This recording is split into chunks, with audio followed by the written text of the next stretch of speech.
శ్రీ మహాగణాధిపతయే నమ. ఐం మహాసరస్వత్యే నమ. శ్రీ లలితాంబికాదేవియే నమ. రాశి ఫలాల కార్యక్రమంలో భాగంగా ఈ మే నెల 1వ తేదీ నుంచి నెలాఖరు వరకు కూడా 12 రాసుల వాళ్లకు ఎలా ఉండబోతుంది ఏమి అనేటువంటి దాని విషయం ఇప్పుడు తెలియజేసుకుంటున్నాం. అయితే ఈ మే నెలలో 14, 15 తారీఖులలో గురువు మారటం అనేటువంటిది ఉన్నది. అంటే వృషభములో నుండి మిథునములోకి గురువు వస్తూ ఉన్నాడు. అందువలన గురువు యొక్క మార్పు వలన ప్రతి వాళ్ళ జీవితంలోనూ గురువు ఇచ్చేటువంటి ఫలితాలు చాలా గొప్పగా ఉంటాయి.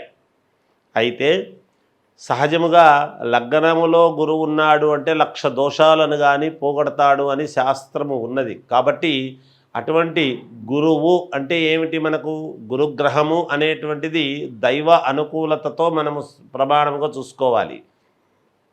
అలాగే ఎవరెవరి వ్యక్తిగత జాతకాలలో వాళ్లకు గురువు గనక అనుకూలముగా ఉన్నాడు అంటే అద్భుతమైనటువంటి మార్పులు ఇస్తాడు గురువు. ఉన్నట్టుండి అనూహ్యముగా వాళ్ళ జీవితాల్లో ఏదో తెల్లవారేటప్పటికీ లాటరీలు తగిలితే ఎంత ఆనందం ఉంటుందో అలాంటి యోగాలను ఇస్తాడు గురువు యొక్క గ్రహం. అందువలన మామూలుగా వ్యక్తిగతమైనటువంటి జాతకాలలో ఎవరికి వాళ్ళు చూసుకోవాలి, సహజం. అయితే రాసుల ప్రకారముగా అయితే 12 రాసుల వాళ్లకు ఈ గురువు మారటం వలన ఎవరికి ఎలా ఉండబోతుంది, ఏమిటి, ఈ మాసమంతా ఎలా ఉంటుంది అనే దాని గురించి ఇప్పుడు నేను పరిపూర్ణముగా తెలియజేయటానికి చేస్తూ ఉన్నాను. ధనుస్సు రాశి వారికి ఈ మే నెల అంతా కూడా చాలా యోగదాయకముగా ఉన్నది. అనుకూలవంతమైనటువంటి ఫలితాలు ఉన్నాయి. ధనలాభము ఉన్నది యథావిధిగా.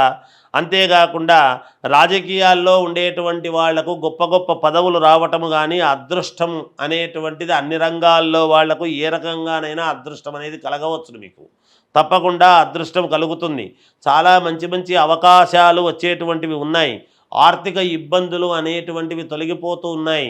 తర్వాత రుణ విముక్తులు అవుతారు. రుణాన్ని తీర్చేస్తారు. ఎంత రుణం ఉండినా తీర్చడానికి చూస్తారు. ఆర్థికంగా అభివృద్ధి చెందుకొని బాగా నిలదొక్కుని ఒక విధానముగా ఉండడానికి చూస్తారు గాక. అంతేకాకుండా వివాహాది శుభకార్యాలు చేయటం అనేటువంటిది జరుగుతుంది. మంచి మంచి సూచనలు అనేటువంటివి మీరు తీసుకుంటారు. మంచి మంచి దానిలో మీరు పాల్గొంటారు. తప్పకుండా అనుకూలవంతమైనటువంటి జీవితముగా మారబోతూ ఉన్నది ధనుస్సు రాశి వాళ్లకు. చాలా అంటే చాలా యోగదాయకముగా ఉన్నది. వ్యాపారం చేసుకునేటువంటి వాళ్లకు లాభాలున్నాయి. ఉద్యోగాలు చేసుకునేటువంటి వాళ్లకు లాభాలున్నాయి. అన్ని రకాల యోగదాయకముగా ఉన్నది. అయితే ఈ మాసములో నెలాఖరులో కొంచెం నేత్రానికి సంబంధించినటువంటి చిన్న ఇబ్బంది కలగవచ్చు అనేటువంటిది ఉన్నది. జాగ్రత్త వహిస్తారని తెలియజేస్తూ జయోస్తు.